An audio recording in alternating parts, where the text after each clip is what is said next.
Grand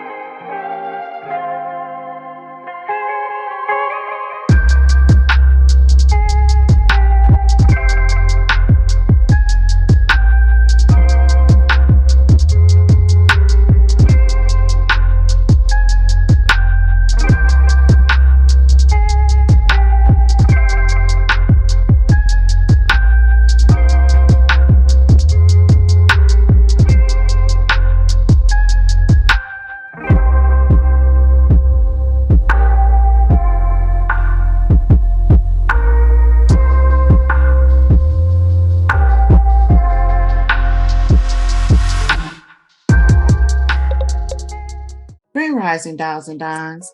So today we have Natalie Harrison, aka Lashing Out Lucy, public figure, established owner of St. Louis's first exclusive eyelash salon, Lash Loft, and educator at the Grabber School of Hair Design. Natalie, I just have to, just say you are undeniably a trendsetter in the beauty industry. And I feel so pleased to have you here so that you could drop some gems on your journey rising to the top end, how you've done this to get to the bag. Natalie, I'm honored to have you here. Thank you. I'm glad to be here. I am so happy to be here. How are you doing? I'm doing really good. What's been going on with you? We a lot. Well, since we initially scheduled this podcast conversation, I'm no longer with Grabber. I am branching out and doing what I love, what's my passion, and that's really just educating the beauty industry, passing the torch. I retired from doing services this year and just really focused on helping girls get properly certified, properly licensed. I'm currently a licensed esthetician, a licensed cosmetologist, and I'm also a licensed instructor in both Missouri and Illinois. So I work with girls on both sides of the river, and that's just where I'm going from here. So that's my number one passion. My second passion is my baby, the Lash Loft. Starting in March, we're taking applications. We will be having beauty lofts available for licensed estheticians or students who are about to graduate from beauty school for esthetician or makeup artists. They'll be able to rent. We'll have monthly and weekly booth rental for our beauty loft side of the Lash Loft. And then lastly, I just started a podcast like yourself, but ours is called Lashing Out, Cutting Up, with one of my fellow bestie and my best co-worker. She's a licensed esthetician and barber. And so we started our podcast just to kind of educate people on the beauty industry, what an esthetician is, the do's and don'ts, and it's kind of fun and laughter, educating but fun and laughter podcast. So those are the three things that I have going on right now that I'm excited about. Yes, it sounds really exciting.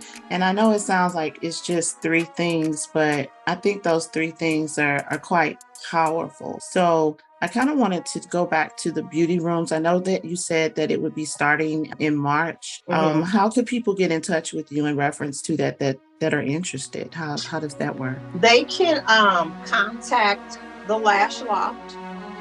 We are located in Brentwood, Missouri. They can call the salon number, which is 314-274-2025, or send me an email, which is lashloftmanagement, all spelled out, at gmail.com. And to set up a tour, we're starting construction this upcoming week.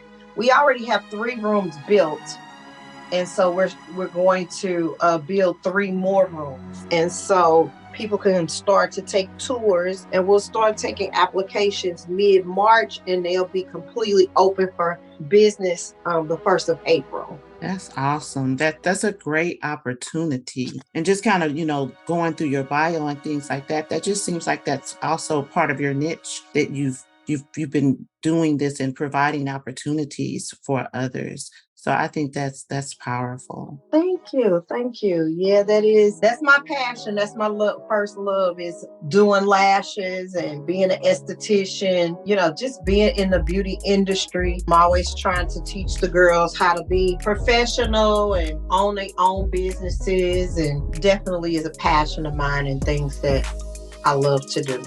Now, you don't hear a lot of people, because I only hear good things about you. And that's just, to be honest. And, when I met you at that vendor event. Your vibe is just contagious. Thank you. It is. I fell in love with you when I met you. I mean, you just have a real genuine personality. So that's really important. And to know that in the community that you're doing that, so many people are so selfish in growth and wanting you to promote and understand that being an entrepreneur is a good thing. So I think that's amazing that you're offering that opportunity to others. It definitely has been one of the concerns with my girls. They're a younger generation and they're trying to get into the beauty industry, and they try to reach out to like popular people, and the first thing they say is, well, I charge this for this and this for that. And I don't do my girls like that. I'm going to be blessed by sharing information and passing the torch and bringing the next upcoming professional, because we're quick to talk about them because they're different. Anybody under 30, they're different. They coming up in a new world, and we just can't discount them. They're very talented, very smart, but they're going to be more powerful than us because they'll have our backbone and our guidance, but then use their creativity to what they know, because they're very social media driven. They're driven by what's online and things like that, but we still got to instill that old school mentality in them so they can be professional and do what they have to do professionally as well. And so nowadays it's just people are afraid to pass the torch. People are afraid to educate. People are afraid like, oh, that person is going to be better than me if I tell them what I do. Well, I have a different mentality about that. I always tell my students, I said, do you think McDonald's is worried about Wendy's across the street? I said, they're not. I said, McDonald's sells $1 million worth of hamburgers, just like Wendy's sells $1 million worth of hamburgers. But they both do business differently. And I tell them that you don't have to worry about sharing information with people, because just like I'm talking with you on this podcast and I have my own podcast, people have to realize that you're going to own your own and do it your way. And that doesn't make yours bigger or better than anybody. It's just we got to learn how to collaborate more in our community. And that's the one thing we lacking. And so I really push that on my girls and trying to set them up for success. So that's a key to me. So yeah, that's exactly so. But I appreciate those compliments. I'm glad we definitely connected. I know. And it was deja vu, Natalie. I'm not going to tell a story because I sent you that invite, but I didn't realize, I don't know if that was the day before that you had just done a podcast. And I was like, whoa. Oh, really? Yeah. Yeah. I didn't know that you were even doing anything with the podcast. So I was like, oh. And so when you did the invitation, I was like, oh, that's just like a blessing in disguise, because I didn't know. Yeah, because, I'm all about helping others and everything like that. And we haven't really launched our podcast. We just really kind of learning it, taking it slow, learning the business, getting it right. So we haven't really started to promote it for real. So yeah, you probably didn't notice or see it, which is definitely understandable. But with my personality, I'm like, hey, we all can eat off of this and do what we need to do to be successful. Absolutely. Yes. I mean, you can't be successful by yourself. You can't. You cannot. Everybody who makes $1 million had a team. Yes. And in order to do that, you got to have a team. You can't, it's no way, it's no ifs, ands, buts about it. It's no way around. People got to understand that. They do. And I hope that they'll do better with it because you've been in business how many years? This will be 16 now. It'll be 16 years in April. 16 years April. Yes, I'm excited. And you should be in your own right because 16 years, I mean, not many people can really say they've been in business, that long and still have a very strong reputation and still growing even.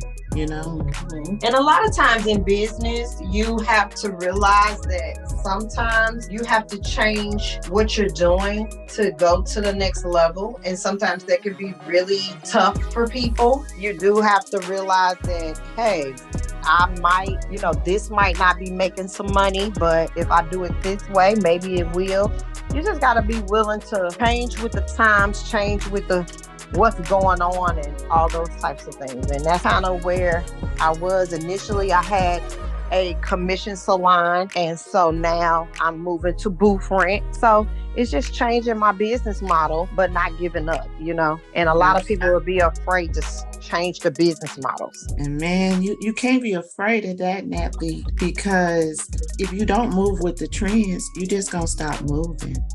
Absolutely. And in the industry that I'm in, it's constantly moving. It's constantly moving, and you got to be prepared for it. If you're not, you're going to be lost. Yes. And nobody wants to be lost. No, not at all. So I asked because, I'm always looking at trendsetters and people that are just growing. And I've noticed that, there's been an influx in the industry with the extensions, whether they're as glamorous as yours or if they're just doing it from the convenience of their homes. So what do you feel with being in the industry so long? What makes you so strong and allows you to stand out amongst the other salons that are offering that service? My philosophy, training, and customer service. I was the first to bring lash extensions to the St. Louis area. And when I first started off, I went on the radio with Tammy Holland and her show in the afternoon show. And she let me showcase my showcase my business, kind of took off from there. And people were telling me, there's like, nobody's going to pay you $200 for lash. And it was discouraging at first, but I kept to it. I kept trying. I gave a lot of coupons out. I did a lot of free services. I did a lot of free people to be models. And so I kept pushing forward until I figured out who was my niche market. And then that's what I stuck true to. My niche market was, women over 30 who are in their careers, who want an enhanced look,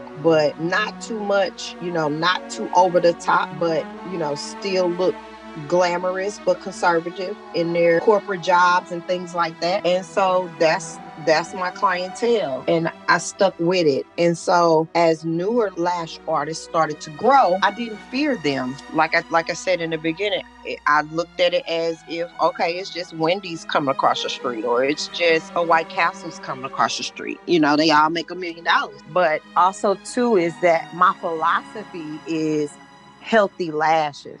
So even though in training, and even though I'm putting on a lash extension, I still make sure that your lashes are healthy. So for example, in the pandemic, when everybody had to be at home and all my clients' lashes shedded off, their natural lashes were still intact and still healthy. So you have to really be properly trained as well. So that's been the reason for my success as well. And then just customer service, giving the customers what they want, educating them about the service, and staying consistent. That's what customer service is all about. Just being consistent, being there when the customer calls or needs an appointment, things like that, sticking to a regular schedule so they'll know when to reach out and get their appointment. So it was just basically customer service consistency is how I survived as well. People, they don't really understand how important customer satisfaction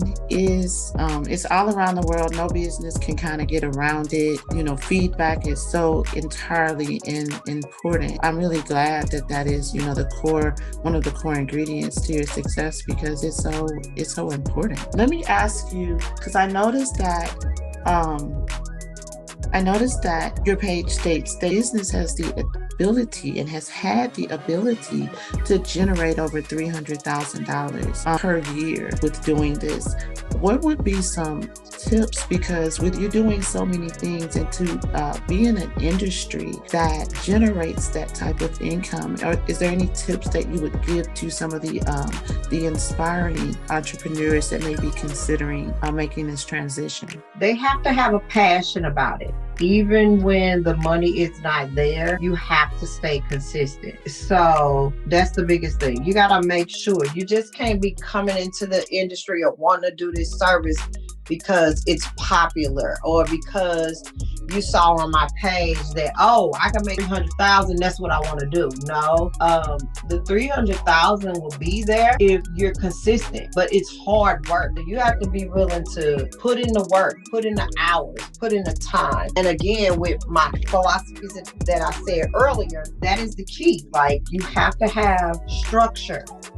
You have to have some structure. You have to stick with it no matter what. If you say that you're open Wednesday through Saturday from 9 to 6, then that's when you need to be open to answer questions, answer your phone, or respond back to your social media pages, things like that. Clients shouldn't be texting you and then you don't respond in a week. You know, those types of things. Your business hours needs to be your business hours. That's the only way that you're going to grow. It's just really consistency, passion, and again, the customer service side of things. They have to know what they want and be willing to put in the work and the hours to get to where they need to be. Absolutely. That's very inspiring. So Natalie, I only have a couple more questions and then we will be able to put this to a close. One of the things I was actually asked when I shared that you would be a part of this show, one of the questions that I received was, is it possible for those that are getting the services with the strips and some of the other avenues that they go to get them, if their lashes are very short, could they be a candidate for the semi-permanent extensions? Yes. So lash extensions can go on short lashes. However, again, like I said in the beginning, that my business, we focus on healthy lashes. We only go a certain length above what your natural lashes are. You're going to have pretty lashes, absolutely. But so say for instance, your natural lashes is a size 5. That's super, super short. Well, at the Lash Loft, we only go 2 to 4 lengths above that. So that means the highest that we can go is a 7, 8, 9, and 10.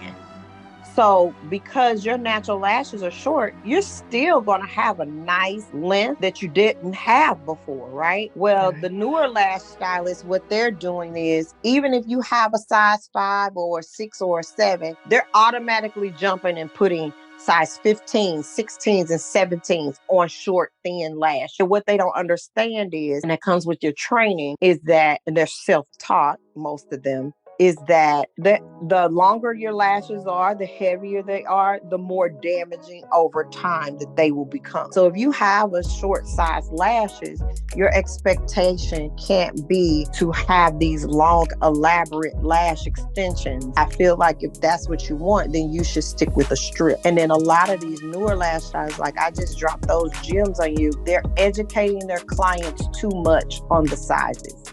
So we do have clients that come to us because what they're doing is they're not answering the phones or they're not available. So they'll call me like, you guys are always there. You guys always answer the phone.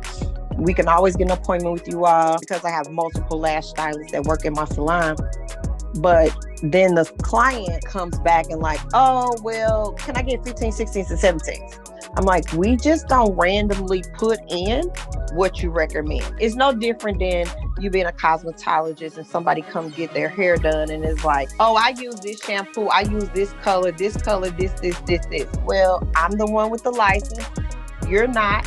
You can give me your recommendations, but then I'm going to use the products that I use to create the look that you want. You can't tell me what to do and how to do it if you're not licensed. So that's one of the biggest things that I would say. So yes, absolutely. with short lashes. You can get them. They also created volume lashes for those clients who had short and sparse lashes. But even with volume lashes, there is a way for you to put them on where it still can be healthy and not damaging. And that's the biggest thing. And that's my philosophy and why we're still in business 16 years from now, because we're just not going to go with the trends. We're going to do whatever it takes for the client to have natural, healthy lashes. Absolutely. Absolutely. And we have to consider more of the long-term effects, because Lord knows the recovery process is pretty bad. Well, then also too, people got to realize too, and we do educate our clients, if you continue to get the lashes done improperly, you can create alopecia. It's called onset alopecia. If you're constantly, so what people don't understand is in the cos world and in the SD world, we learn skin and we learn anatomy. Okay. And it teaches you in those two science chapters that if you keep prematurely yanking your hair out, eventually you're going to create what's called onset alopecia. And that means that you've pulled it out so many times that the follicle is not going to grow hair anymore. You're going to create alopecia where you'll be bald. And that's kind of what happened back in the early 80s and why people were so negative about hair glue. Hair glue is not negative. It's not a negative product. That gray bottle with the red top, it's not negative. It's how we did things. So back in the 80s, people parted their hair and they bonded weave tracks in with that hair glue and put it on their scalp. And then when they was ready to take it out, they just ripped it out. And then that's how no edges came about. Well, it wasn't the glue. It's the process that you ripped your hair out. You kept ripping it out, and you ripped out your edges. So it's no different than in this new age when they doing the lace fronts. They're using a product called Got to Be Glue. And it's the same effect. They're using that hairspray and its product to lay down their lace fronts. And then what they do is when they get tired of it and start to itch, they just rip it out. So now they're younger, they're ripping out their edges as well. And they're onsetting alopecia because you're constantly ripping out your baby hairs, your edges and things like that. Eventually it won't grow back. Same thing with lashes. This hair that's on your thing, you gotta know what you're doing. So yeah, you're right. You gotta realize that those on effect can affect you and have a very damaging effect if you don't watch it. Yes. Thank you so much. I'll make sure that I tag in those that asked, because that was like a really big, question. Of course, I didn't know the answer. Oh, I wanted to make sure I asked that. What would be some parting words that you would like to share for someone that's looking forward to getting into the industry, someone that's just fresh, knows nothing about it? The beauty, hair, skin, and nails, which all falls under a cosmetologist, an esthetician, or a nail tech, is $1 billion business. And I welcome anybody who is interested in coming into the business. But when you come into the business, you have to make sure that this is something you're serious about. It's something you feel like you will love to do and that you're going to have a passion about it. I always tell my students all the time, don't come into my industry just to make money and play, because you are the ones that make our industry looks bad. And so when you decide that those things are it, the next step is be serious about your craft. Get certified in different services. Get licensed in the areas that you need to be licensed. A cosmetology license is like the doctorate degree. If you go to college, it's like the doctorate degree. Under your cosmetology license, you can do everything. You can do hair, you can do skin, you can do nails. So that's the doctorate degree. The esthetician license, strictly skin, all skin. So that falls under your makeup, your machines, your aftercare for surgery, body wrap, facials, eyelash extensions, anything with the face, anything with the skin, that's your esthetician. We're called skin therapists. And then you have your nail tech. You can be a licensed cosmetologist and just be a nail tech. But if you just get the nail tech license, all you can do is nails. So when these people are going to these nail salons and you're letting them put your lashes on, put waxing on, they're not qualified unless they have a cosmetology license. So if you're serious, come into the industry, get properly trained, properly certified, and properly licensed in your respective area, and then you will be amazing and be a part of the $1 billion industry. That's the parting words that I would have to say. Those were amazing. Thank you so much. Definitely appreciate it. You don't understand how much I am eternally grateful that you were a guest on the show today. Thousand Dimes, we have heard it from Natalie, aka Lashing Out Lucy. Heard it from her. She left us some really good tips with everybody and how she was successful in getting to the bag. I congratulate you and applaud you and wish you the ultimate success continuing on, Natalie. Thank you so much. I appreciate it. And I'm so happy you invited me on. And it was my pleasure to be here to share and drop some gems for people who are definitely interested in becoming into this industry. It's more than enough room and opportunity for everybody. Yes, for sure. Dallas and I'll make sure that you have our information. I will be including it in the description. You all will be able to hear this podcast on Apple, Spotify, Deezer, and any of the other platforms. So please make sure that you tune in and get these gems. It was amazing. Thank you all for listening.